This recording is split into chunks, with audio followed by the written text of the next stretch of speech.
So in this video, I'll show you step by step how to make blue background in shorts on CapCut.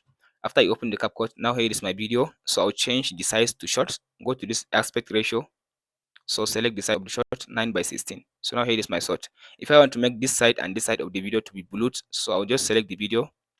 Go to this video, video basic, then scroll to down. So click on this canvas and click on the arrow beside it will give you this option. So select it and click on this blue. So after I select this blue, then scroll to down and select the blue you want to use. So for me, I want to use this one. So as you can see now the background has been blued. So all you have to do now, select the one you want to use for your video, and then you can play like this.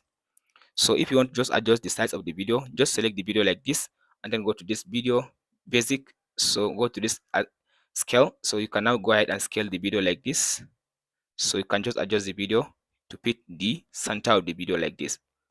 So and that's it. Hope this video helps. Be sure to like and subscribe. Thanks for watching.